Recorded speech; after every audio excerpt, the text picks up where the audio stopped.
कुणाच्या मोर्चाचा दबाव तुमच्यावर आहे. तुमच्या सोबत असणाऱ्या शिंदे साहेबांसोबत असणाऱ्या कोणत्या राजकीय प्रतिनिधींचा दबाव तुमच्यावर आहे. तुमच्या सोबत हे सर्वोच्च न्यायालयाचा कायदा आहे. तुम्ही घाबरू नका. हा कायदा या महाराष्ट्रामध्ये लागू करा असं आव्हान मी या ठिकाणी करत. काही नेते स्वतःला संविधानाचे एवढंच बोलून थांबणार आहे. काही नेते संविधानाचे स्वतःला अभ्यासक समजतात. काल परवाच्या त्यांच्या मोर्चामध्ये, विरोधकांच्या मोर्चामध्ये त्यांचं भाषण मी ऐकलं की भूषण गवई साहेबांच्या सोबत मी काम केलेलं आहे, त्यांच्या सोबत शिकलेलो आहे. आणि हे जे आरक्षणाचा उपवर्गीकरणाचा 6 बेंचेसने जो निर्णय दिलेला आहे तो चुकीचा आहे असं डॉक्टर सुरेश माने यांनी म्हटले. माने साहेब, तुम्ही जर या सर्वोच्च न्यायालयाच्या निर्णयाला तुम्ही चुकीचं समजत आहात, चुकीचं घोषित करत आहात, तर तुम्ही सर्वोच्च न्यायालयामध्ये याच्या विरोधात अपील का करत नाहीये? तुम्ही अपील करा, तुम्ही दाखल करा. ते टिकते का नाही हे सर्वोच्च न्यायालयाला माहिती आहे आणि आम्हालाही माहिती आहे आणि तुम्हालाही माहिती आहे की हे टिकणार नाही.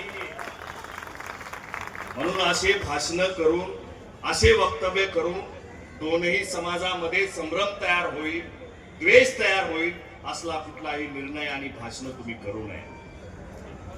जाता जाता एवढं सांगेल की आदरणीय फडणवीस साहेब, आम्हाला आरक्षणाचं उपवर्गीकरण तर पाहिजेच, परंतु आमच्या अनुसूचित जातीचा मुलगा जर स्कॉलर असेल तर त्याला ओपन मधून सुद्धा लढण्याची परवानगी या संविधानाने दिली आहे. ओपन मधून सुद्धा लढण्याची परवानगी या संविधानाने दिलेली आहे. तुम्ही असे चुकीचे वक्तव्य करू नका. अनुसूचित जातीच्या विद्यार्थ्याला ओपन मधून सुद्धा लढता येऊ शकतं हे तुम्हाला माहित आहे. तुम्ही वर्गीकरणाच्या आडून चुकीचे त्या ठिकाणी वक्तव्य करू नका. म्हणून माझ्या मातंग समाजाच्या बांधवांनो, ही लढाई अत्यंत निर्णायक टप्प्यावर येऊन टेपलेली आहे.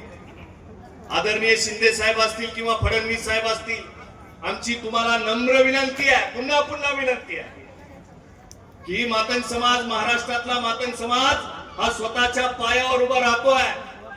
आजपासून तर या 8 दिवसामध्ये महाराष्ट्रामध्ये 8 मोर्चे आहेत. या महाराष्ट्रामध्ये 8 मोर्चे, 8 दिवसामध्ये 8 मोर्चे आहेत या महाराष्ट्रामध्ये. महाराष्ट्रातला मातंग समाज स्वाभिमानानं उभा राहत आहे. आमचा लढा हा बौद्ध बांधवांच्या विरोधात नाही. आमचा लढा हा आमच्या हक्क आणि अधिकारांच्या विरोधात सोबत आहे. आमचा लढा हा बाबासाहेब आंबेडकरांच्या विचारावर चालणारा लढा आहे. आरक्षण उपवर्गीकरण हा सामाजिक न्याय आहे आणि हा न्याय आम्ही तुम्हाला मागत आहोत. तुम्ही आरक्षणाचं उपवर्गीकरण 3 महिन्यात लागू होईल अशा पद्धतीचं तुम्ही कॅबिनेट मध्ये असेल किंवा विधान भवनामध्ये म्हटलेला आहात, त्या शब्दावर आम्ही तुमच्या पाठीमागे चालत आहोत. म्हणून गोरके साहेब असतील, कांबळे साहेब असतील, माझी तुम्हाला नम्र विनंती आहे की तुम्ही शासनाचे, प्रशासनाचे प्रतिनिधी आहात.